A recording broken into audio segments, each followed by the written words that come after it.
The hallway was too quiet for a place where people fought to stay alive. That silence pressed in on Luke Carter as he stood outside room 214, his palms damp, his breathing uneven. He wasn't ready to walk in. He wasn't ready to see what was left of the man who had once hauled him out of bar fights, loaned him money when he couldn't buy diapers, and taught him how to read a map by moonlight. He wasn't ready to lose Jack Miller. But the world didn't care what he was ready for. Inside the room, a monitor beeped in uneven rhythms like a heart trying to remember how to be strong. Jack lay against flattened pillows, skin gray and drawn tight over his cheekbones. A storm bruised the sky outside the window, throwing stripes of lightning across the bed. Luke stepped in. Jack's eyes opened at the sound. They struggled to focus, drifting, then sharpening as they landed on Luke. "You came," Jack whispered. "Of course I came," Luke said, forcing steadiness into his voice. "Emma and Ben wanted to come too, but no." Jack's hand twitched, trying to rise. Luke caught it gently. The grip was weak, fragile. Wrong. Jack's hands had always been the strongest thing about him. "You listen to me," Jack rasped. I don't have time to explain everything, and you won't understand most of it anyway. But if they come for me..." His eyes flared with something between fear and anger. "If they come for me, you run. Take the kids and go to the tree. I left everything there." Luke blinked. His stomach dropped. "What tree?" he asked. Jack slowed down. "Who's coming?" Jack coughed, body shaking under the thin sheet. The monitor shrieked, then steadied. His breath rattled as he pulled Luke closer by the collar. "You know the place," he said. "Monongahela. The hollow oak off Raven Ridge where we used to camp. The one Emma was scared to stand inside because she thought it looked like a monster's mouth." A faint smile tugged at him before fading. "Yeah. That tree. You go there if anything happens." "You're scaring me," Luke said. "Then listen." Jack squeezed with a sudden burst of strength so desperate it chilled Luke all the way to the bone. "They'll think you know something. They'll think I told you where I hid the files. I didn't. Not until now. But now you know enough to be in danger." "Jack, stop. What files, what danger you need to promise me?" It wasn't a plea. It was a command. Lightning flashed white across the room. In that instant, Luke saw fear in Jack's eyes, real fear, the kind that made grown men tremble.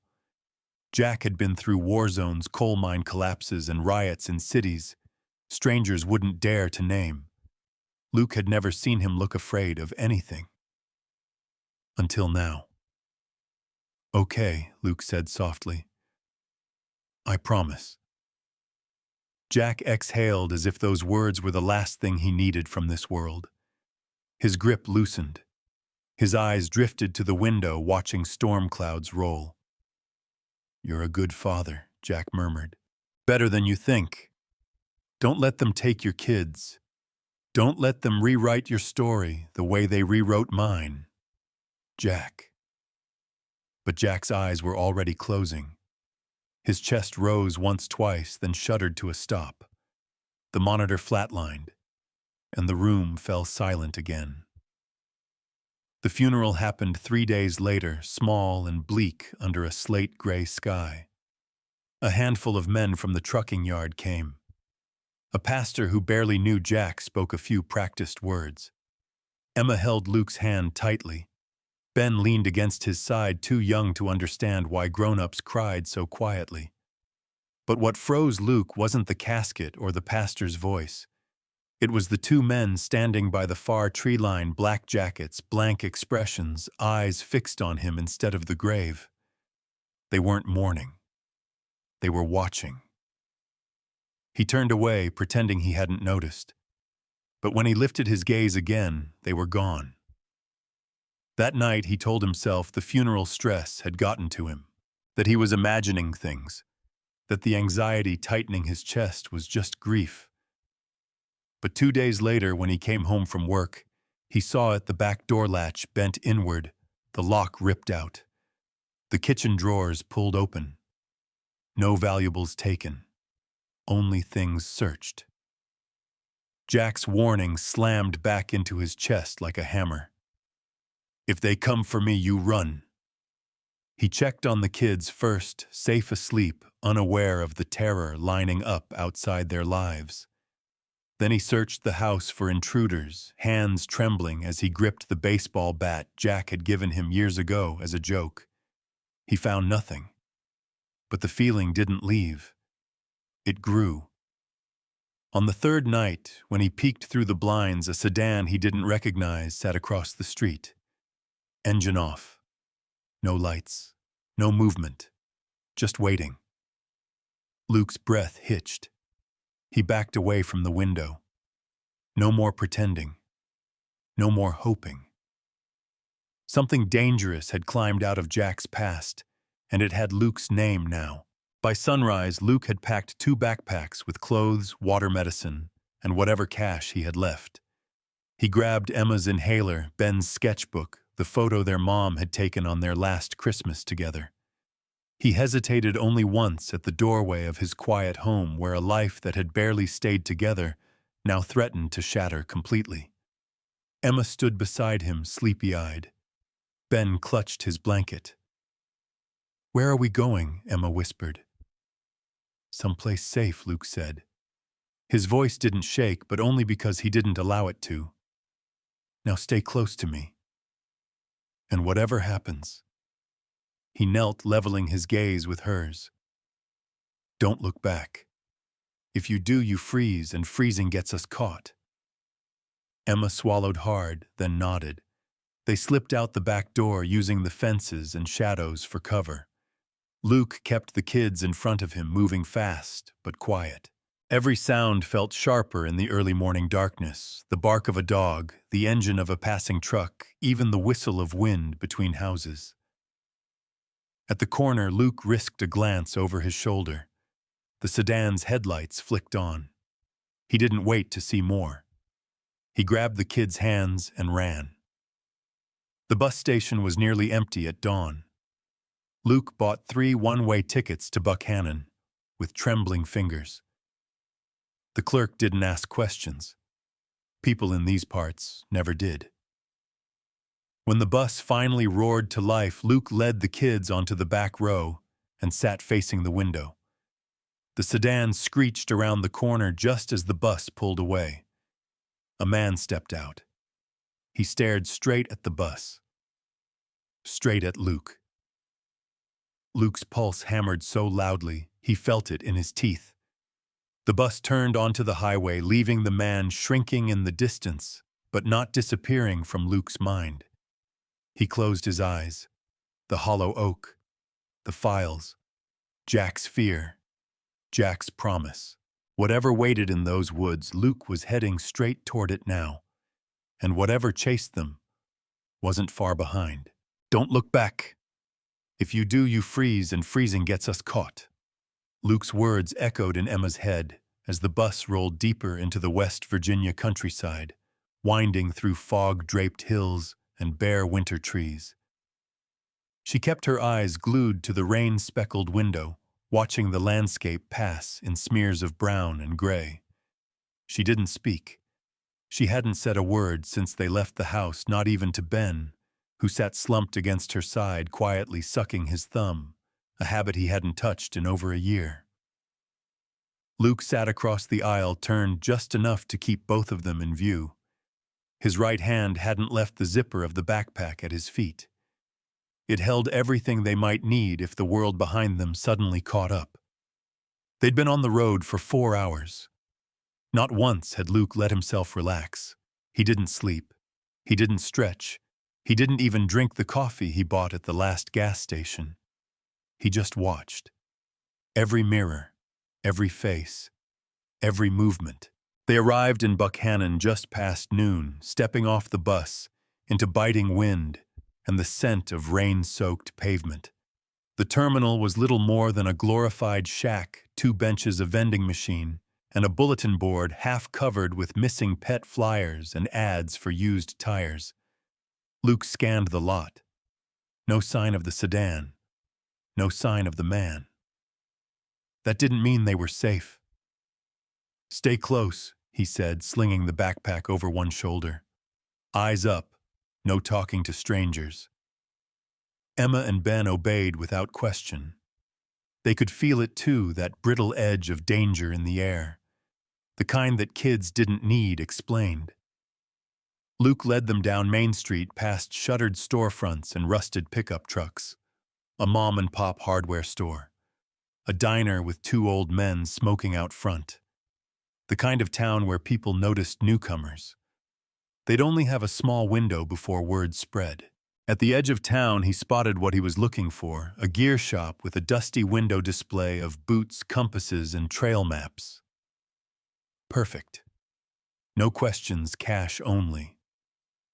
He bought a handheld GPS, 2 flashlights, a poncho for each kid, and a pair of thick gloves for himself. The clerk rang it all up without a single glance at Luke's face. That was good. Next stop, food. A gas station on the outskirts had a little mini-mart. Luke grabbed protein bars, canned beans, water bottles, and a cheap lighter. At checkout, the teen behind the counter squinted at the kids.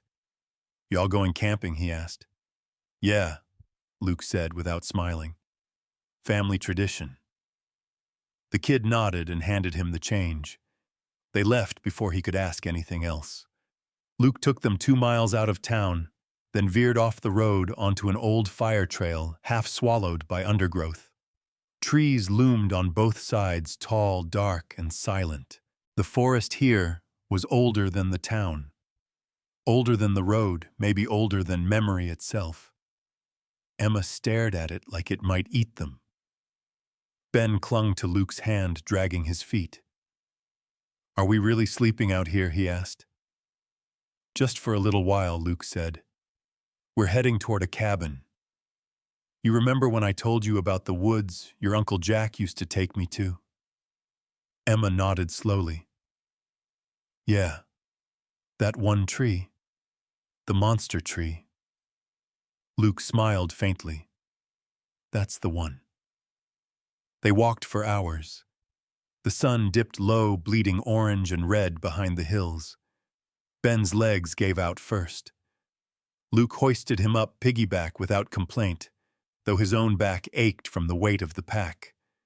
He followed the GPS toward a set of coordinates Jack had once made him memorize during a drunken campfire dare. Back then, it was just a joke. Now it felt like the key to staying alive. Twilight swallowed the trail. Coyotes howled somewhere distant. Emma walked silently beside him, holding her flashlight like a weapon, her jaw clenched. "You okay?" he asked. She nodded too fast. "Emma." "I'm fine," she whispered. "I'm not scared." Luke didn't push it. Fear was reasonable. Fear kept you sharp. But he needed her clear-headed, too. Around 7 p.m., the GPS beeped. They'd arrived. The tree stood in a natural clearing, massive, gnarled, its base hollowed out by time and decay. It looked exactly how Jack described it, a wooden cathedral, old and dark and alive. Ben whispered, "It looks like it's breathing." Luke knelt and brushed moss aside. Behind the roots was a plywood hatch, nearly invisible unless you knew where to look. He tugged it open. A metal handle gleamed below, attached to a steel door. He lifted it. Inside, a set of wooden steps leading into blackness. Luke clicked on his flashlight. "Okay," he said, voice low. "Let's go home." The air grew cooler as they descended. Dust filled their noses. Cobwebs brushed their skin. But the moment they reached the bottom, Luke let out a sharp breath. It was all there. Canned food, lanterns, bunk cots, water tanks, first aid kits, a generator, a crate labeled "For Luke." Emma turned in a slow circle. He built all this. Yeah, Luke said softly. He did. He opened the crate. Inside was a sealed envelope with his name. His hands shook as he opened it. Luke, if you're reading this, it means I'm gone. And it means they're coming for you now. I'm sorry. I never told you the whole truth. But you were the only one I trusted not to fall apart when it mattered. You've got my kids now. Those files are the only way to stop them. The evidence is hidden in a second box under the floorboards. You'll need to decide who to trust. Don't go back to the city. Don't contact anyone. You've got one shot. Stay hidden. Stay alive. And don't freeze, man. You always froze in the woods when we were kids. You freeze now and they'll find you. Jack. Luke folded the letter and sat heavily on the cot. They were in it now. No way back. Ben sat near his feet chewing a protein bar. Emma leaned against the wall, hugging her knees. Luke looked at them, then at the trapdoor above. He didn't know how long it would be before someone found that hatch. But they would. They always did. We're staying here tonight, he said. Tomorrow we go underground. Emma looked up sharply. Underground, where Luke opened Jack's journal and tapped the sketched map at the back. There's a tunnel, he said. It goes through the mountain, all the way to Elkins. If we make it there, there's someone who can help. Who, a friend of Jack's, an old guy named Calvin. Emma blinked. You trust him? Luke looked at the kids again. I don't trust anyone, he said. But Jack did. And right now that had to be enough. Outside, a stick cracked in the trees. Voices, flashlights cutting the dark. Luke dropped the hatch closed and turned off every light. They were already here. And the real journey hadn't even begun. This isn't just a hideout. It's a war plan. Luke whispered the words to himself as he knelt by the open crate in the bunker, his flashlight sweeping over the contents. Emma stood behind him, arms wrapped around herself, staring at the dusty shelves lining the concrete walls. Ben sat on a lower bunk, knees drawn up to his chest, silently chewing a protein bar, too tired to ask questions. The hatch above them was sealed tight, muffling the voices that had briefly cut through the trees. Whoever had been up there hadn't found the entrance yet. But Luke knew that wouldn't last. Tracks in the mud, a footprint too fresh, a scuff on bark, any one of those things could give them away. They were on borrowed time. But what Jack had left behind, that was something else entirely. Inside the crate were more than supplies. There were maps, notes, USB drives, a flash drive taped under a false panel, a burner phone sealed in plastic, a collapsible rifle Luke hadn't even known Jack owned, and at the very bottom, wedged beneath a false floor, was a locked metal box with a fingerprint scanner. Luke tried it. Nothing happened. He stared at the box, jaw tightening. Guess Jack didn't think he'd die before telling me the code. He glanced up at the bunk where the kids were trying to sleep, then looked back down at the pile of documents. Everything here had weight, not physical, purposeful. Jack had always been methodical. He didn't do panic. He did precision. That's what made this place so unnerving. The air wasn't just heavy with dust. It was heavy with planning, intent. Luke laid out the maps on the table. They weren't just topographical charts of the forest. They detailed old coal tunnels, utility access shafts, even bootlegger routes from Prohibition. On one of them he saw a mark in red Sharpie, Calvin, safe, written near a bend in an abandoned shaft that ran east. A memory surfaced Jack at a fire years ago, drunk but lucid, telling stories about a friend who lived like a ghost in the woods. He don't trust the government, the church, or his own reflection, Jack had said, chuckling. But if you're ever in real trouble, he's the one man you want watching your back. Luke hadn't thought much of it then. Now it might be their only lead. Emma, he said, looking over his shoulder. She stirred on the cot, eyes groggy but alert beneath the surface. Come here a sec. She sat up, rubbing her eyes, and moved beside him. Her eyes scanned the maps, narrowing. What is all this? Luke didn't sugarcoat it. Evidence. I think Jack stole something. Something important. Something dangerous. Emma frowned. Dangerous, how Luke paused. Then the kind of thing people kill to get back. Emma didn't flinch the way she might have a year ago. She just looked down at the metal box with the scanner and said, So what do? We keep moving. These maps show a tunnel system goes through the mountains, probably from the old mining days. Jack marked someone named Calvin as a safe contact on the other side. If we can get there, we might stand a chance. Emma studied the lines on the map, tracing them with her finger. You think these people will stop, Mo? Luke said. But I think if we can stay ahead of them long enough, we'll get to someone who can help us end it. He stood and turned to Ben. Pack your bag, buddy. We're leaving before sunup. Ben sat up straighter, rubbing sleep from his eyes. Where underground, Luke said. We'll talk more when we're moving. By dawn, they were ready. Luke packed the evidence in a dry bag, hid it beneath food and medical supplies, and took one last sweep of the bunker. He hated leaving it. It was safe hidden and stocked. But it was also a dead end. Jack hadn't meant for them to stay. He'd meant for them to run. The trapdoor opened silently. The morning light was weak and gray, filtered through fog that clung to the tree trunks like ghosts. Luke scanned the perimeter. No signs of footprints. No tire tracks. Still, he kept the pistol Calvin had given Jack close to his chest, tucked inside his jacket.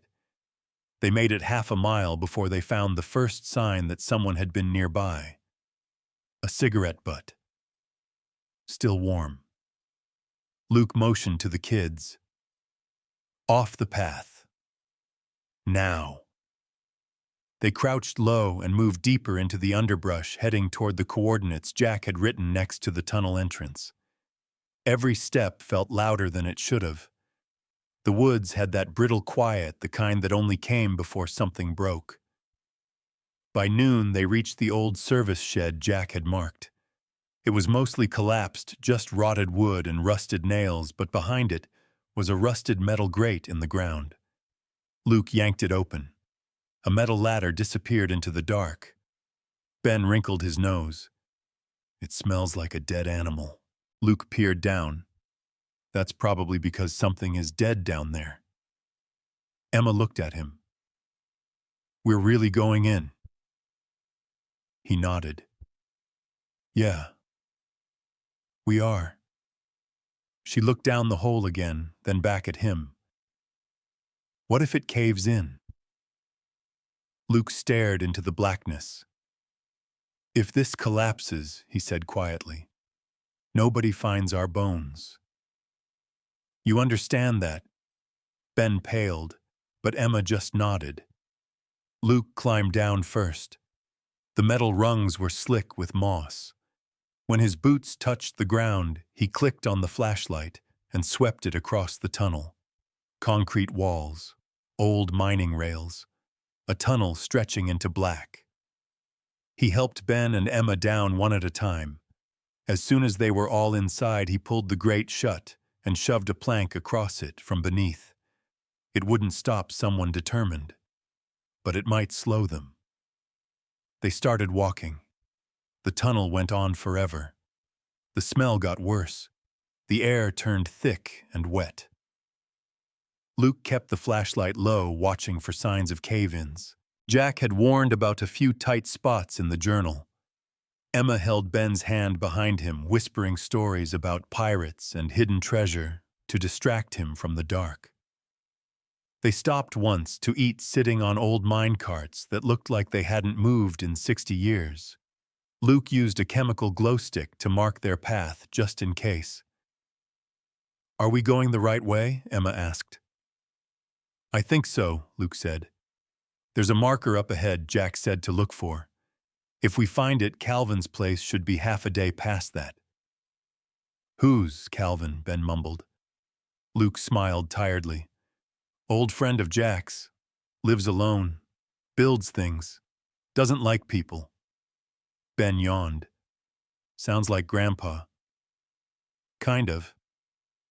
They kept moving until Luke's flashlight hit something on the wall, white chalk lines. A symbol. Jack's mark. He exhaled slowly. Relief mixed with exhaustion. "This way," he said. They turned left into a smaller passage. Tighter, wetter, less safe.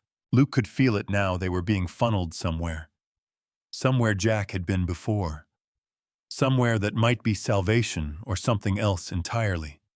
He just hoped Calvin was still alive, and still on their side. "You're not just hunting Luke, you're hunting a loose end." The voice was low, cruel, and far too close.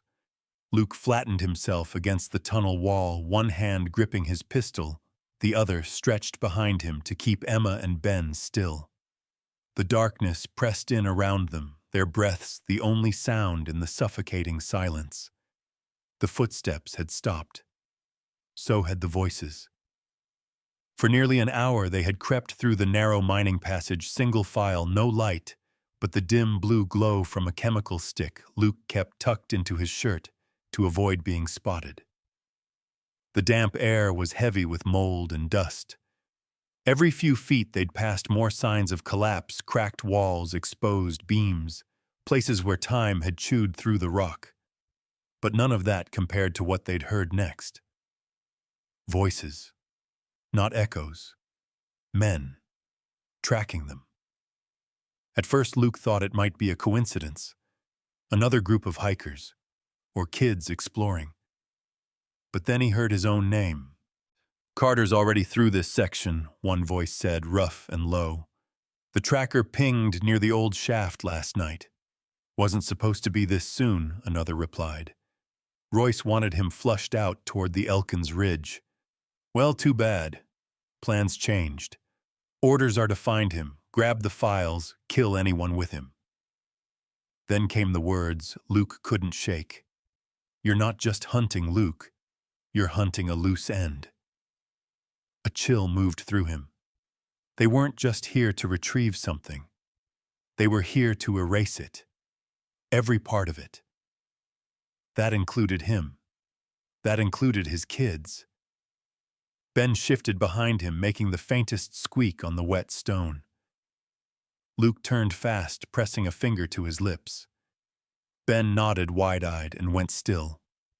The footsteps picked up again, this time fainter, heading deeper into the tunnel system past the junction they had just cleared. Wrong direction, but not by much. They were moving in loops. Search patterns. These men knew what they were doing. They weren't hired muscle. They were professionals. Luke gave it 10 full minutes before moving. His legs ached from staying still. His back screamed under the weight of the pack. But he pushed forward, guiding Emma and Ben carefully through the next narrow stretch. Emma's flashlight was off, but she kept her hand on his shoulder, her touch steady. Ben stayed between them, silent now, too afraid to ask questions. The map Jack had left indicated a shaft up ahead, a vertical exit long defunct but still climbable if the old ladder held. Beyond that, the passage opened into a short crawl space leading to the surface near an abandoned logging road. At least that was the hope. They reached the shaft just after midnight. Luke aimed his flashlight upward. The rusted metal ladder stretched about 20 feet, leading to a sealed hatch. He gave it a test shake. It groaned, but held. "You first," Emma whispered. Luke nodded, then turned to Ben. "You okay to climb?" Ben looked up, the shaft gulped, and said, "Yeah." Luke climbed first, testing every rung. When he reached the top, he pushed against the hatch. It moved, but only a few inches. Something was blocking it. Roots, maybe. Or mud. He braced his shoulders and shoved harder. With a snap, the hatch gave way, spraying dirt and dead leaves into his face. He shoved it open the rest of the way and crawled out into the cold. They were back on the surface. The forest stretched around them, thick, moonlit, and quiet. Too quiet. He turned and helped Emma and Ben up one by one, then pulled the hatch shut and covered it with debris, where now Emma asked, keeping her voice low. Luke unfolded the crumpled map under the flashlight. Jack marked a place nearby about a mile north. Said it was Calvin's land. "Who is this Calvin guy again?" Emma asked. "You trust him. I don't trust anyone right now," Luke admitted. But Jack did. That's something. They hiked through the forest, moving slower now. Every snapped twig, every gust of wind made Luke's skin crawl. His finger hovered near the trigger of his pistol. An owl called in the distance. Then, a faint rustle. Luke stopped, raised his hand. Another rustle. Closer. He turned, eyes locked on the trees. Then a voice cut through the dark, low, gravelly southern. "Drop the weapon, boy, or I drop you." Luke froze. Another step behind him. Then a beam of light hit his chest, narrow, sharp, and steady. "Hands where I can see them."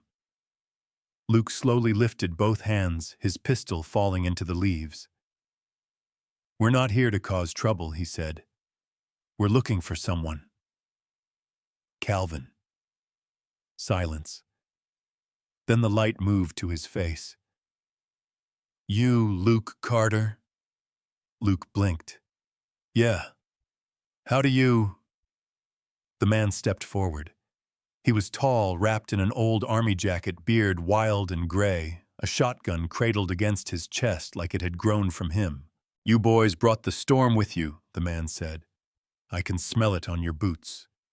He lowered the gun. "Name's Calvin." Calvin's cabin was tucked into the side of a hill, camouflaged with brush and timber. Solar panels lined the roof. A chicken coop sat behind the house, guarded by a dog too old to bark, but alert enough to track every movement. Inside it was warmer than Luke expected. Wood-burning stove, stacks of canned goods.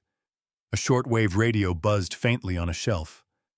Calvin poured them black coffee and handed the kids water. He didn't ask questions right away. He just watched Luke sizing him up. So he said, finally settling into a creaking chair, "Jack's gone." Luke nodded. "They got to him. He told me to come here, that you could help." Calvin sighed, rubbing his face. "Yeah, I figured that day was coming." He turned toward a cabinet, pulled out a metal box, and dropped it on the table. Inside, more maps. A burner phone. A folded piece of paper with names. "This is what they're after," Calvin said. "Jack didn't just steal files. He stole people, names, bank transfers, routes, codes. All of it ties back to a trafficking ring so deep it's got roots in law enforcement." Luke leaned forward. "He wanted me to get this to someone. A woman named Ellie." Calvin nodded. "Elkins. She works out of a safe house with ties to a few journalists. Jack didn't trust going through official channels. Said the rot goes too high." Luke exhaled. "You can get us there," Calvin stood. "I can do better. I can get you close. But once we're near town, you're on your own. I stay off the grid for a reason." Luke nodded. "Fair enough." From the corner, Emma spoke. "Do you think they're still following us?" Calvin looked at her for a long beat. Then said, "Kid, they ain't following anymore." He walked to the window and peeked through the blinds. "They're hunting." Later that night, as the kids slept near the fire, Calvin sat with Luke on the porch, both men silent. Then Calvin said, There's a man named Royce. If he's involved and he is now, this won't end clean. That bastard doesn't chase for files. He chases for blood. Luke stared out into the dark trees, every muscle in his body strung tight. He already knew. The past wasn't following them anymore. It was coming for them. If this collapses, nobody finds our bones. You understand that Luke stared down the mouth of the shaft, the metal ladder vanishing into total black. The air that rose from below was cold, stale, laced with the metallic tang of old earth and decay. He'd smelled that scent once before back in the mines his father used to work. This was the kind of place where time didn't move, where noise didn't travel, and where the ground had a habit of taking back what you dropped. And they were about to drop themselves in head first. Behind him, Emma didn't flinch. She was already tightening the straps of her backpack flashlight clipped to her shoulder. Ben stood beside her, gripping the edge of Calvin's porch railing, his eyes wide and unreadable. "You said it was just a tunnel," Ben murmured. Luke crouched in front of him, placing a hand on his shoulder. "It is. But it's not a clean one. It's old, half-collapsed in places. We'll need to move slow and smart." Ben didn't say anything. His silence was more mature than Luke expected, and it hit him harder than if the boy had cried. Inside the cabin, Calvin finished lacing up his boots and slung a long duffel over his shoulder. He'd insisted on coming, despite Luke's protests. "This ain't your fight," Luke had told him earlier. "No," Calvin replied. "But Jack was my brother in every way that mattered. And if Royce is in play, you're gonna need someone who knows how to move in the dark." Now, as the four of them stood at the edge of the shaft, Calvin handed Luke a coiled rope and a clipped radio. "You go first. I'll follow with the boy. Emma stays between us. If it caves, we move back. If we can't move back." Luke nodded grimly. "We keep moving forward." Calvin looked at him, eyes like stone. "If this collapses, nobody finds our bones." You understand that Luke didn't answer. He climbed over the edge and started down. The descent took longer than he expected. The ladder was slick in places, rusted in others. Halfway down, his boot slipped on a wet rung, and his heart jammed into his throat.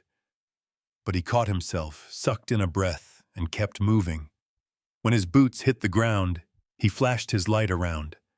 The tunnel was wide. Room for 2 people, shoulder to shoulder. The ceiling curved like a rib cage, thick with roots and condensation. Old wooden beams framed sections of the wall, many splintered or tilting under years of pressure. Emma came next, climbing slow and steady. Luke helped her down. Then came Calvin with Ben on his back, arms wrapped tight around the old man's neck. He grunted as he landed, setting Ben down gently. "You okay?" Luke asked him. Ben nodded, his face pale but steady. "Yeah." "Good," Calvin muttered. "Let's not waste it." They moved deeper into the tunnel. Luke took the lead, sweeping the flashlight in arcs. Every creak of the ground, every shifting groan from overhead made his pulse spike. Emma whispered, "What is this place? Old bootlegger trail, I think," Luke replied. "Jack mentioned these tunnels connect to old mining routes and kiosks. Smugglers used them back in the day." Ben ran his hand along the wall. "Feels like bones." Luke didn't respond. They passed through narrow sections where the ceiling dipped low and they had to crouch. In one spot, the air turned icy, and Luke spotted a dead animal curled in a corner. A raccoon, maybe. Nothing but fur and bone now. He nudged the kids past it fast. After about an hour, the tunnel forked into 2 directions, one marked with Jack's chalk symbol, a triangle with a line through it. "This way," Luke said, pointing left. "How far are we going tonight?" Calvin asked. 3 more miles, Luke replied. "There's a rest point Jack marked. Says it's a dry pocket near an air vent. Dry's good, Calvin muttered. Dry means stable. They walked in silence for a while, each lost in their own thoughts. Luke's mind drifted to Royce. He imagined him above ground, rallying men, barking orders, pulling strings. Luke didn't know what Royce looked like yet, but he'd heard enough from Jack, and now Calvin to know the kind of man he was. A cleaner, a fixer, a butcher, and worst of all, he had time. The deeper they went, the more signs of collapse they saw. Cracks spiderwebbed across the walls. Entire support beams had buckled inward. They slowed down, stepping only where the dirt seemed firmest. At one point, Emma's foot punched through the soil up to her shin. She stifled a cry as Luke hauled her out. The hole below gaped open, revealing a void of air beneath the tunnel. "Sink pocket," Calvin said. "Stay to the left wall from now on." Ben pressed closer to Emma, and for once she let him. Another hour passed. Finally, the tunnel widened again, opening into a crude stone chamber. The ceiling rose high enough for them to stand. An old wooden table, half-rotted, sat in the corner, and a rusted oil lantern hung from a chain on the wall. Above a narrow shaft led to the surface, a vent maybe 10 feet high, capped with a steel grate. They were halfway to Elkins, Camp Luke said. But quiet. No fire. No light outside this room. Calvin unpacked a blanket and a compact gas stove. Luke handed out protein bars and bottled water. The kids huddled together in sleeping bags, leaning against each other for warmth. Calvin sat on the stone floor, back against the wall, shotgun resting across his knees. "You think they're tracking us?" he asked. Luke looked up from the map. "They're not guessing anymore. They know Jack left something. The files, the names. They know I have them. They know where we're heading." "Then why haven't they closed in?" Luke hesitated. "Because they want me to lead them to whoever's next." Calvin nodded slowly. "Ellie." Luke folded the map. "She's next on their list whether I show up or not." He looked at the vent overhead, then at his kids curled up under the old wool blanket. "If we don't make it out of this tunnel..." Calvin cut him off. "Then we damn well better make it." Later, when the others had fallen asleep, Luke sat alone in the dark, the glow of his flashlight barely touching the edges of the room.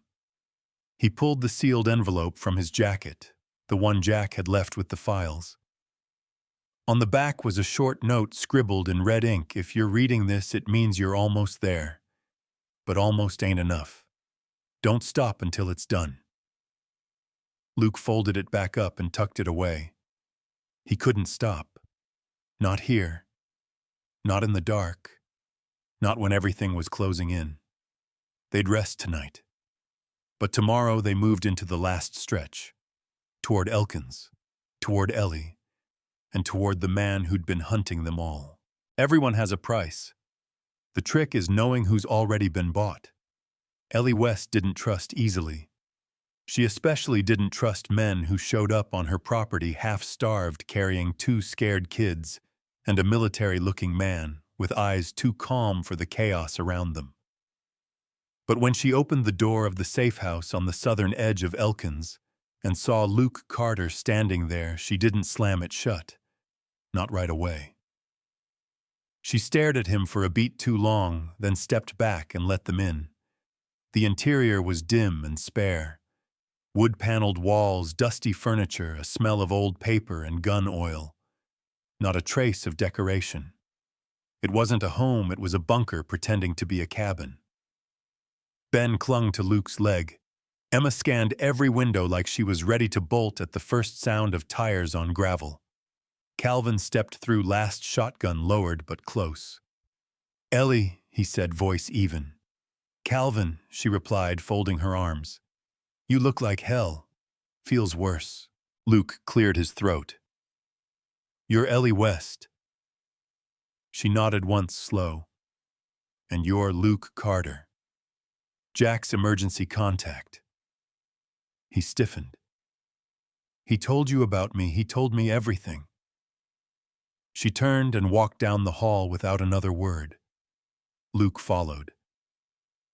The kids stayed behind with Calvin, who watched them like a sentry. The room at the end of the hall looked like a war room, maps pinned to the walls, a whiteboard covered in names, arrows, red X's. A laptop hummed quietly on a folding table next to a hard drive and a stack of files. The air in the room buzzed like tension itself had weight. Ellie dropped into a chair and gestured for Luke to sit. He didn't. She didn't care. "You have them?" she asked. Luke unslung his backpack, pulled out the sealed dry bag Jack had left. Inside the hard drive, the files, the envelope. He laid them on the table. Ellie opened the drive, plugged it in, and began scanning. Her fingers moved fast. She didn't explain what she was looking at, but Luke saw it in her face. She knew what she was looking for. "This," she muttered, pointing at the screen. "This is enough to bring down 4 major firms, maybe 2 politicians." "Jesus, Jack." She paused, leaned back, and finally looked Luke in the eye. "Do you know what you're carrying?" "I know Jack died for it." She nodded slowly. "Fair. But I need more than that now," Luke said. "I need to understand why." Ellie studied him for a moment, then stood crossed to the wall and pointed at a photo tacked between a dozen names. "This man," she said, "Royce Langdon, former intelligence, now private, runs a group that contracts wet work for corporations and certain government departments that don't want their fingerprints on anything. Jack used to run with them before he left." Luke nodded. "He mentioned Royce, said he was coming for us." "He is," Ellie said. "Royce doesn't leave loose ends." "And Jack didn't just run. He stole from him." Luke folded his arms. "The files," Ellie shook her head. "The files are bad enough. But Jack also took names, people who testified, witnesses placed under protection. He smuggled out copies of their statements, transfer logs. The kind of stuff that makes people disappear. Jack was going to leak it all, but he got scared. Hid it instead. And now, you're the last one standing with access to it." Luke looked down at the drive, then back at Ellie. "And what happens if we leak it now?" Ellie didn't answer immediately. Then she said, "It brings down powerful people, but not without consequences. Some of them will burn. Others will vanish before the fire hits. And some will strike back." Luke exhaled. "So we make noise and the whole system shakes." "Exactly." He turned to the wall, stared at Royce's photo. "You ever met him once?" Ellie said. "That was enough. You don't forget a man like that." She stepped closer to the photo. "Everyone has a price. The trick is knowing who's already been bought." Luke looked at her. "And who hasn't?" Ellie gave him a tired smile. "You. Maybe your daughter. Calvin. I trust mostly. But I've been burned too many times to bet on anyone else." Luke thought about that, about the 2 men in the tunnels, the eyes at the funeral, the house torn apart like a message. He thought about the kids asleep on cots in the hallway, all of it spinning around one man, Royce. And now Ellie. "Will you help us finish this?" he asked. "I'll help you get it started," she said. "But finishing it, that's on you." That night, Luke and Ellie mapped out the plan. She had contacts in Morgantown, 2 journalists, 1 ex-DOJ analyst. They had access to encrypted platforms that could drop the files safely. But they needed to meet in person. No digital transfer, no emails, no trace. The meetup was set for 2 nights from now. in a public library. Luke didn't like it. Too exposed. Too vulnerable. But Ellie insisted it was the only way. The next morning, Ellie trained Emma on basic encryption. The girl picked it up faster than Luke expected. Faster than Ellie expected, too. "She's sharp," Ellie said. Luke nodded. "She's her mother's kid." That afternoon, Calvin scouted the perimeter, came back grim-faced, found tire marks down the service road. 2 sets, 1 fresh. Luke tensed. How close? Close enough to make me nervous. That night, Luke barely slept. The safe house didn't feel safe anymore. And in the back of his mind, he kept hearing Ellie's voice, "Everyone has a price."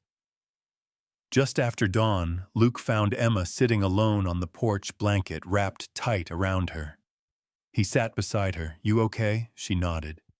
"Yeah, just thinking." "About what?"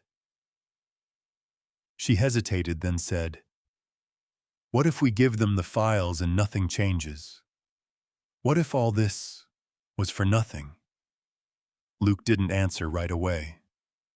Then he said, "Then we keep running, but at least we ran for the right thing." She looked at him serious in a way no 12-year-old should be. "I don't want to run forever." He nodded.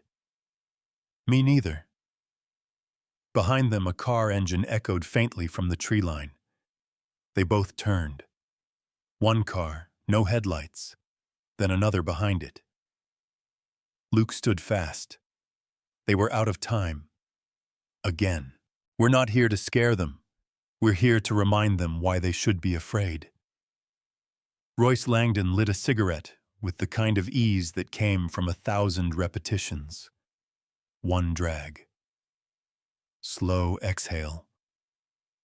Then silence as the smoke curled up through the open window of the black SUV parked just off the gravel road that led to Ellie West's safe house. The second vehicle behind them idled low, its driver a shadowy shape behind tinted glass. 3 men sat inside. Only one mattered. Royce stared at the cabin. No movement, no sound. But he knew they were in there.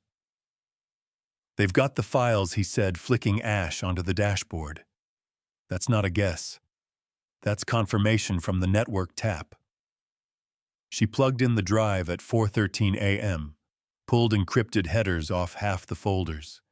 "That means she's prepping to dump." The man in the passenger seat shifted, checking his sidearm. Royce didn't look at him. "She has 2 hours max before that data's in 6 different hands. But they won't do anything until they meet in person." "When's the meet?" the man asked. Royce smiled. "Soon. But we're not stopping the drop today." The man frowned. "We're not, no." Royce exhaled, cool and calm. "We're not here to scare them. We're here to remind them why they should be afraid." He opened the door and stepped out into the chill morning air. Inside the cabin, Luke had already woken everyone. The engine sounds had vanished 5 minutes ago, but he didn't trust the silence. Too sudden, too planned. Ellie moved fast, unplugging the hard drive, wrapping it in foil, and slipping it into a false panel beneath the sink. "This place isn't holding if they push," she said. "We've got 10 minutes, maybe." Calvin loaded the last of the gear into 2 duffel bags. "We split," he said. "I take the kids through the woods. You and Ellie go to the meet." "No," Luke said. "We stay together. We split, we lose strength." "We split," Calvin said again. "Firmer, we draw fire. And right now, that is survival." Luke didn't argue. Ben clutched his coat wide-eyed as Emma held his hand tight. "They won't hurt you," Luke told them. "No matter what happens, you listen to Calvin and you run. Don't stop. Not for anything." Emma nodded. Ben didn't. Outside, Royce stepped onto the porch. He didn't knock. He just opened the door and walked in. Luke met him in the center of the living room. The air stretched thin between them like it might snap. Royce smiled calm and collected, dressed like a banker at a funeral, black coat, black boots, black gloves. "Well," he said, "Jack's ghost finally has a face." Luke didn't move. "You're trespassing." "Sure," Royce said, looking around. "But we both know there are no rules in this game anymore." He turned to Ellie. "Ellie West. Still playing hero? I thought you'd learned your lesson in Bogota." Ellie's hand twitched toward the drawer. Luke stepped in front of her. "Don't," he muttered. Royce cocked his head. "Oh, she told you about that, huh? How she flipped 2 assets and cost us 3 months of work. She didn't tell you what she got in return, though." "Did she?" Ellie's face didn't move. "You're not here to talk." "No," Royce said. "I'm here to make sure you understand the next steps." He looked at Luke. "You're going to deliver that drive to your little journalist friends." "Fine. We'll let that play out. But here's what you need to know. Nothing you drop will ever be enough. You burn one name, 2 more grow back. You leak a bank account, they shift the money. You kill one man, the system just finds another one willing to pull the trigger." Luke's fists curled. Royce took one last drag of his cigarette, then crushed it under his boot. "We don't win this war by taking down names," he said. "We win it by reminding people that crossing the line has consequences." He stepped closer and whispered, just for Luke. Jack knew that. That's why he begged before he died. The next moment happened too fast. Luke's fist slammed into Royce's jaw.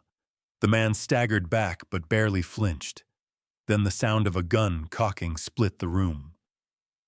Royce's backup, one of the men from the second car, stood in the doorway, pistol raised. Luke froze. Calvin stepped out from the hallway, shotgun up. "Put it down," he said. The man hesitated.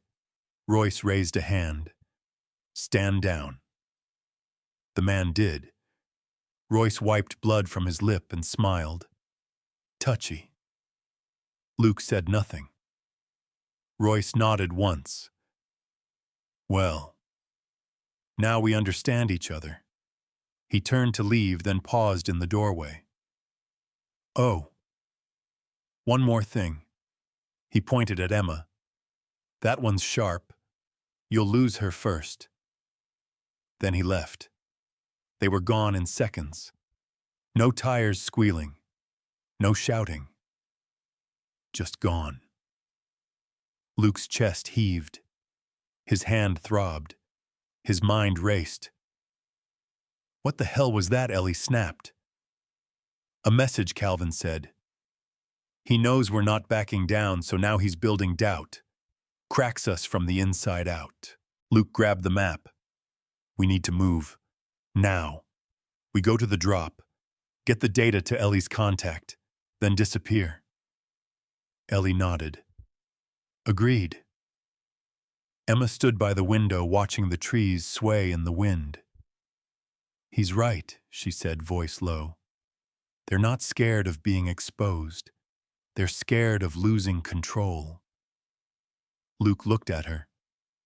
"No," he said. "They're scared of us realizing we're not alone." He checked his pistol, slung the duffel, and turned to the group. "We move in 5. Ben whispered to Emma. "Are we safe now?" She looked at Luke, at the guns, the silence, the tension, and then said, "The only thing that felt true, I don't think safe exists anymore. I'd rather die telling the truth than live protecting a lie." The library looked abandoned from the outside. Its brick facade was cracked with ivy, the old wooden sign hanging crooked from rusted chains. A "closed for renovations" banner flapped in the wind, barely held in place by duct tape. It was the perfect cover, neutral, quiet, public enough not to raise alarms, empty enough to go unnoticed. Luke stood on the curb, scanning the area. No cars, no obvious eyes, Just rain-slick streets and the low hum of a nearby transformer. Inside the duffel bag slung over his shoulder was the drive encrypted, shielded, and ready to change everything. Behind him, Ellie adjusted her coat, her hair pulled back tight. "My contact will meet us in the archives room," she said. "Third floor, West Wing. Her name's Mina.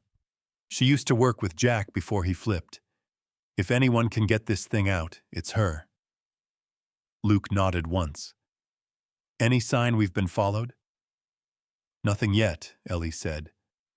"But we won't know for sure until it's too late." He turned to Emma, and Ben crouched beside Calvin near the alley entrance. "You both remember the plan?" Luke asked.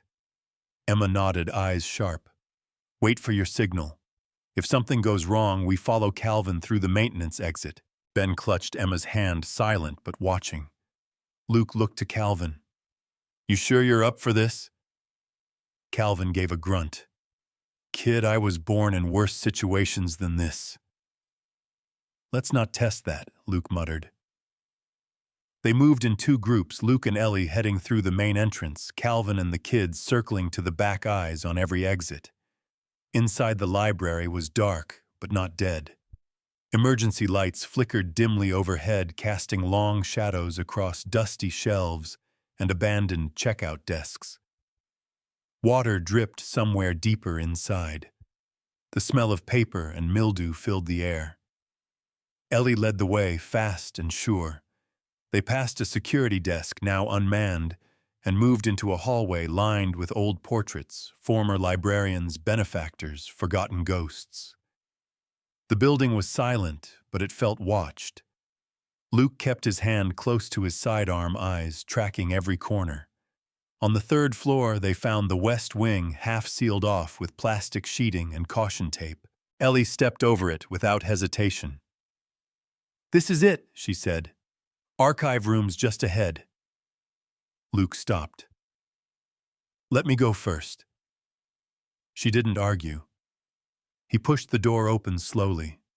Inside, rows of steel file cabinets stretched wall to wall. Dust coated everything. A single desk sat beneath a window covered in grime.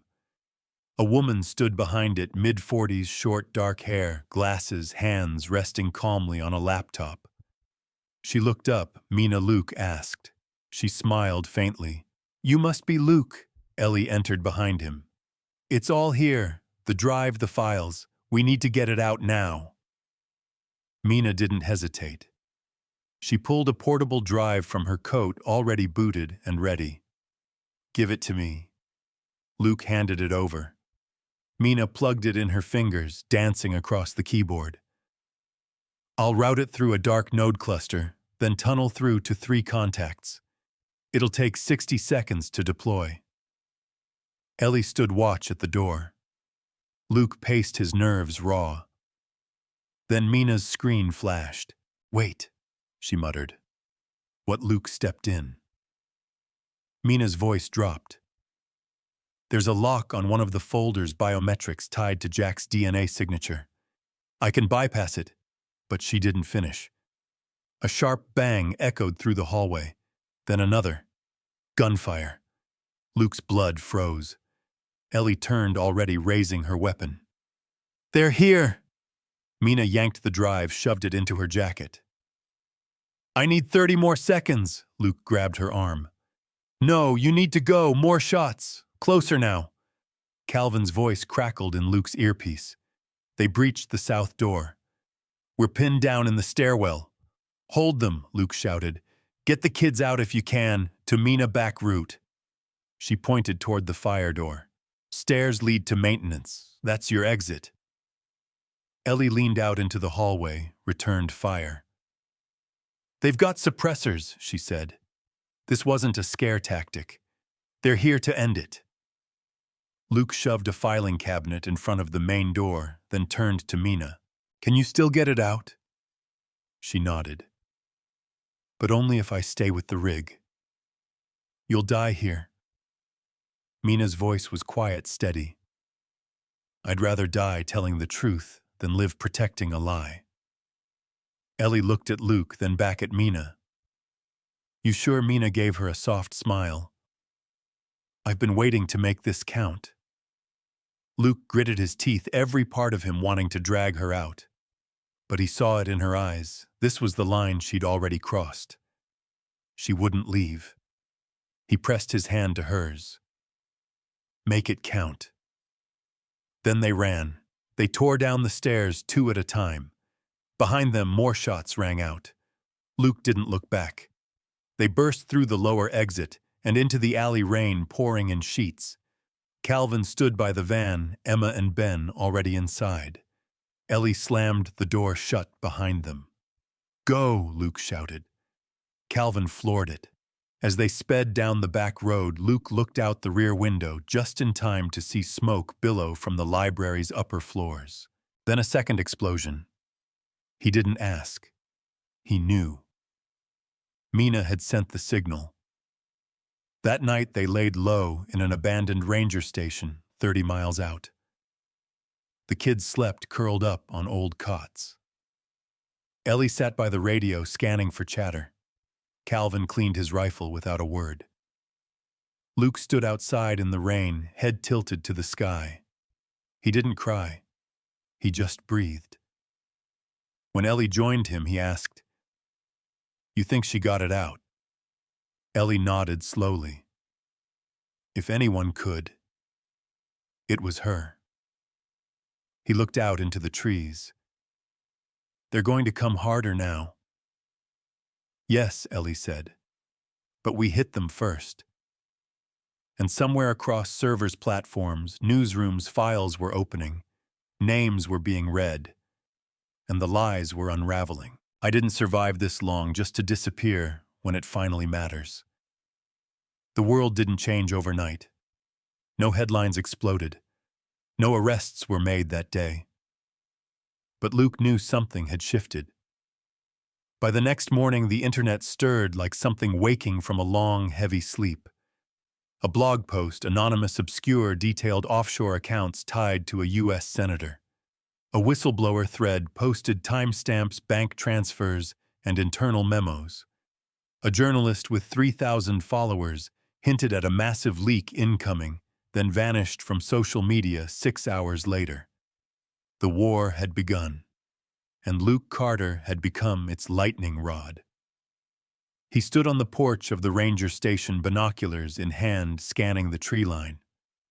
Calvin was out setting traps and tripwires. Ellie was inside on the radio, cycling through frequencies, searching for allies or warnings, whichever came first. Emma helped Ben with makeshift homework, though no one pretended it mattered. Luke wasn't watching for deer. He was waiting for men with silencers and no names. They would come. He just didn't know when. Footsteps crunched behind him. Ellie, you've been up all night. Luke lowered the binoculars. So have you. She handed him a mug of bitter coffee. We got a partial signal from Morgantown. Mina's drop hit at least 2 safe nodes before the library blew. One of them was picked up by a reporter in D.C. The other went dark. Luke nodded. Royce will have seen it by now. Ellie took a breath. Which means we've got maybe 24 hours before they push hard. Luke didn't flinch. Then we make it count. They sat on the porch together for a while, watching clouds crawl over the mountains. The calm before the inevitable. Ellie finally broke the silence. You know, I used to think this fight was about proving something. That if we just exposed enough rot, someone would clean it up. But now... She trailed off. Luke didn't press. Instead, he said, I used to think surviving was the goal. Ellie looked at him. I didn't survive this long just to disappear when it finally matters. They sat in silence again, and something settled between them. Not peace, but purpose. Inside, Ben coughed. Emma called for Luke. Something about the radio. He moved fast. Ellie followed. Calvin had returned mud on his boots, a fresh cut on his forearm. He nodded toward the shortwave setup. "We got chatter," he said. "Encrypted but partial English. They're coordinating, triangulating." Ellie tuned the dial. A faint voice crackled through. "Target acquired. Secondary fallback compromised. Royce en route." Luke's stomach sank. "He's coming himself." Calvin set his gear down. "Then we've got hours, not a day." Ben pulled at Luke's sleeve. "Do we have to run again?" Luke looked him in the eye. "No, not this time." Emma tilted her head. "We're staying," Luke nodded. "We're not just running anymore. We're drawing a line." He turned to Ellie. "How many entry points?" "3. Main trail fire access and the old Ranger supply path." Calvin added, "I've already rigged 2 with sensors. Can hold 1, maybe 2 men each. But if they come heavy—" "They will," Luke said. "This isn't intimidation. It's cleanup." He pulled the map onto the table. "We split. Ellie and the kids stay at the Ranger post. Calvin and I hold the trail." Ellie frowned. "No, we hold it together." Luke shook his head. "If they get past us, the kids need someone who knows how to disappear." "That's you." Calvin gave her a look. "He's not wrong." Ellie stared at the map, at the red marks, the fallback plans. "Then we don't wait for them to find us," she said. Luke looked at her. "You have an idea, yeah?" she said, pointing to a narrow ridge southwest of the trail. "We ambush first. Bottle them up before they spread." Calvin smirked. "Now that's the Ellie I remember." By dusk, the trap was set. Luke and Calvin positioned themselves on the ridge overlooking the narrow pass where Royce's men would have to move. Ellie wired a dead man's switch to the drive. If they were taken or killed, it would auto-dump to every contact in her emergency list. A last punch, even in death. Emma helped Ben pack essentials into a go-bag just in case. Luke gave his daughter a small radio. 1 click means fall back. 2 clicks you run, don't wait, don't look back. Emma didn't argue, just hugged him, longer than usual. Calvin passed out rifles, extra mags, and makeshift flashbangs made from signal flares and firecrackers. "You know how many times I've had to do this?" he asked Luke. "No." "Too many," Calvin muttered. "But this one feels different." Luke chambered around. "Because this one ends it." The first movement came just after midnight. A whisper of leaves, a flicker of shadow. Luke held his breath. Then he saw them, figures moving in tight formation. Silent. Fluid. 6 men, maybe more. Royce wasn't with them, but Luke could feel his presence behind it all. He clicked the radio once. Down at the post, Emma and Ellie went still. Ben crawled under the floorboards. Ellie raised her rifle knuckles white. On the ridge, Luke and Calvin waited until the first 2 men passed the tripwire. Then snap. A roar of noise, smoke light. Screams. Luke opened fire. Calvin moved like a ghost, switching positions after every shot, keeping the enemy confused. Return fire ripped through the trees, 1 bullet grazing Luke's arm. He didn't stop. He couldn't. The ridge became chaos, shouting gunfire, dirt flying. And through it all, Luke saw their faces. Not soldiers, not patriots, just men paid to erase mistakes. By the time the fight ended, 3 bodies lay twisted in the mud. 2 more fled. Calvin bloodied but standing limped to Luke's side. That all of them, Luke shook his head. No. Because he knew who was still coming. Royce. Justice doesn't ask for permission. It kicks the goddamn door down. The forest was deathly still. No gunfire. No movement. Just the wind cutting through the trees and the smell of blood still hanging in the dirt. Luke crouched near the ridge, wiping mud and ash from his face, breath coming in ragged bursts. Beside him, Calvin leaned against a boulder, pressing gauze to a bullet wound high on his shoulder. They were both alive for now. But the silence wasn't victory. It was warning. They hadn't seen Royce, which meant he was still out there, planning, closing in. Luke turned on his radio. Static hissed for a moment before Ellie's voice cut through tense and low. "You still standing?" "Barely," Luke replied. "How are the kids safe?" "For now. Stay sharp. Royce hasn't shown yet." There was a pause. Then Ellie said, "He won't hit you from the front. He'll come around. He always comes around." Luke looked at Calvin. "We need to move." Calvin winced as he stood. "Back to the ranger post," Luke nodded. "We regroup, reinforce, and prepare. Because the next attack, it's personal." They made their way down the ridge, slow and watchful. The sky had turned a deep gray, bruised with coming rain. Every sound felt sharper. Every shadow suspicious. By the time they reached the ranger station, the wind had picked up. The trees leaned into it like they knew something was coming. Inside, Emma looked up from her post near the front window. She ran to Luke, arms tight around his waist. "You're bleeding," she whispered. "I'm okay," he lied. Ellie stepped out of the back room, rifle still slung. Her eyes scanned Calvin, then locked on Luke. "You look like hell."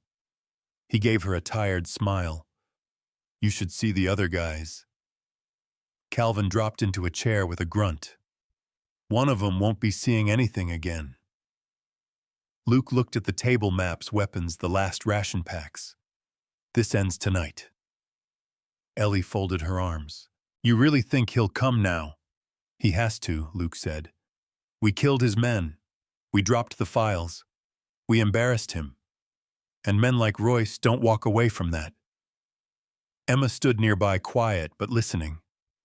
Ben peeked out from behind a cabinet. Luke placed both hands on the table. "When he comes, we don't hide. We don't run. We make this place a fortress." Calvin smirked. "Ranger Station turned Alamo." "Exactly," Luke said. "Every window, every entry, every blind spot, we cover it. And when Royce walks through that door," Ellie finished for him, "we shut it behind him." The prep took hours.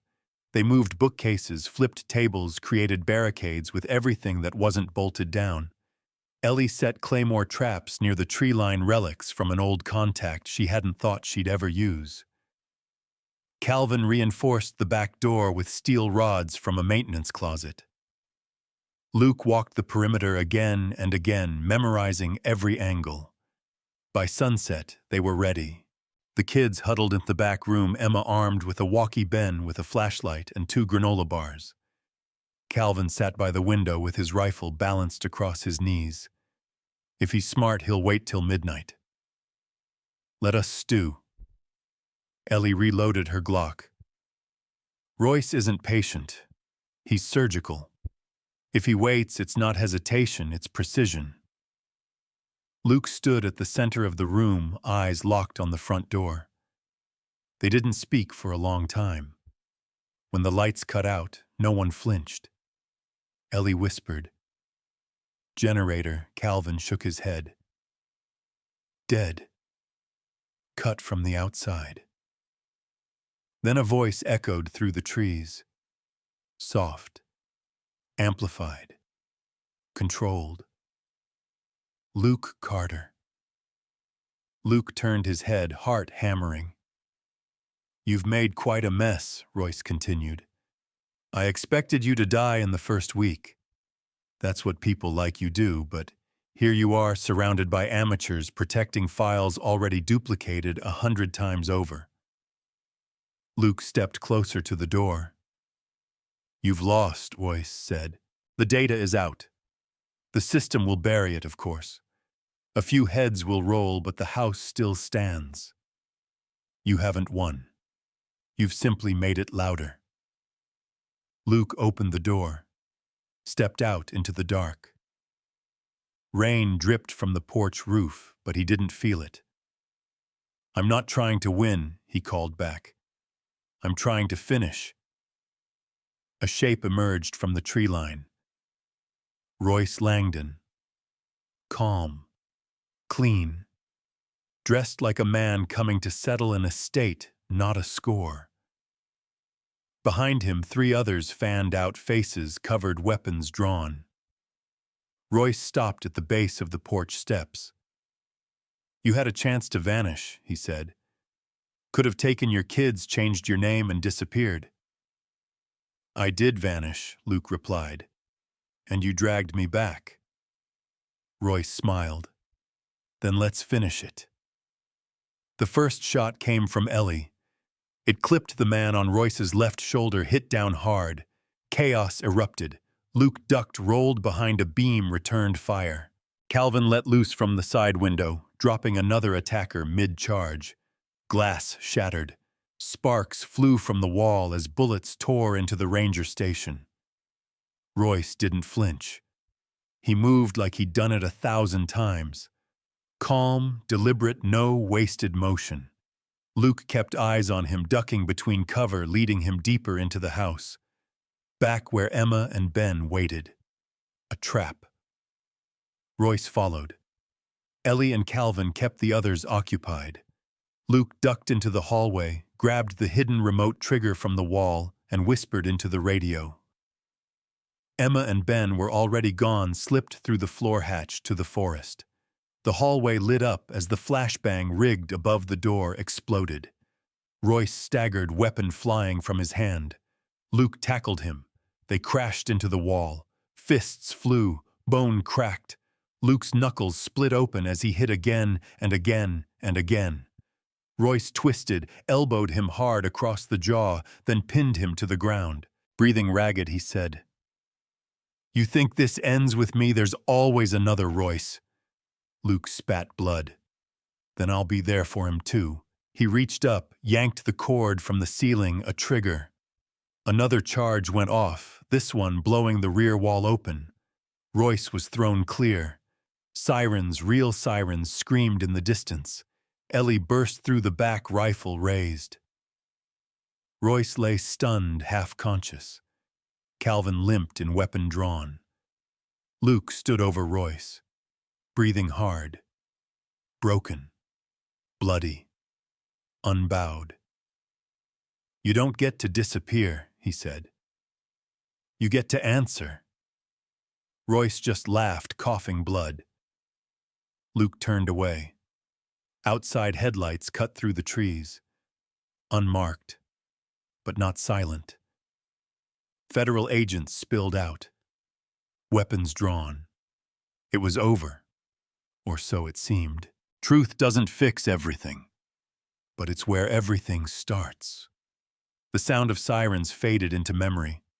In their place came fluorescent lights, government-issue coffee, and the slow tick of bureaucracy trying to catch up with blood. Luke sat in an interview room that smelled like metal and dust. His knuckles were still split, a bandage wrapped tight around his jaw. Across from him sat a federal agent named Harris Gray, suit, tired eyes, voice like static. "You understand why you're here?" Harris asked. Luke gave a dry smile. "Because I lived." The agent didn't smile back. "Because you're the last one who knows where the original files came from. Your testimony could confirm the authenticity of the leaks. You could help put Langdon away for life." Luke leaned forward. "He's not already locked up, he's in custody," Harris said. "But not everyone wants to see this case go to trial. People are nervous. Powerful people." Luke glanced at the mirror on the wall. He could feel the presence behind it. More suits, watching, judging, calculating how much truth they could afford. "I'm not signing anything until I know my kids are safe," Luke said. "They're in protective custody. We moved them hours ago. Where need to know?" Luke's jaw tensed. "Try again." Agent Harris sighed. "A private facility. Undisclosed location. They're safe, Mr. Carter. That's all I can tell you." Luke stared him down for another beat, then sat back. "What about the files? What happens to them now?" "The leaks are already in motion. Journalists, watchdogs, legal groups, they're combing through every line. Your testimony can strengthen the chain of custody. Make it harder for this to be buried." Luke laughed bitterly. "So the truth needs a witness now, yes," Harris said quietly. "It always has." In the next room, Ellie West sat with a different agent. Her hands were steady, her voice low but precise. "I confirmed the chain of data transfer. Mina Delgado received the drive from Luke Carter, began decryption, and deployed it before she died. You're willing to testify to that under oath?" "Yes." The agent leaned back. "You've been off the grid for years, Ms. West. Helping him put this in the open, it makes you visible again. Are you prepared for that?" Ellie didn't blink. "You're asking the wrong question." The agent frowned. "What do you mean?" Ellie folded her arms. "You should be asking if they're ready for me to be visible again." Calvin refused the formal debrief altogether. When they offered him a room, he laughed. "I've buried friends in quieter places than this," he said. "I'm not here to talk." He leaned against the wall of the waiting area, arms crossed, eyes flicking to every hallway, every door, watching, waiting. He wasn't done. Not yet. Meanwhile, somewhere in a windowless safe house, Emma sat on the edge of a twin bed, staring at a muted television screen showing breaking news. Corruption scandal widens, private contractors tied to high-profile political figures. She didn't understand all of it, but she understood enough. Ben curled up beside her, holding his stuffed bear too tightly. Emma whispered, "Dad said the truth would matter." Ben looked up. "Does it?" Emma watched the screen. "I don't know yet." 3 days passed. Luke was moved to a temporary witness holding site just outside Arlington. They gave him clean clothes, a bed, and more coffee. No clocks, no phones. On the 4th day, Harris returned. "We're moving to closed-door proceedings," he said. "A federal judge has signed off. Royce Langdon will be indicted, likely to face conspiracy, espionage, murder for hire." Luke nodded. "What's the catch?" "The catch is that not all of this will go public. Some names will be redacted, some evidence classified. There's pressure from above." Luke stood, face hardening. "So they win," No Harris said. "But they survive." Luke walked to the window bars across it, but sunlight still cut through. "You can't bury all of it." No Harris agreed. "But they'll try.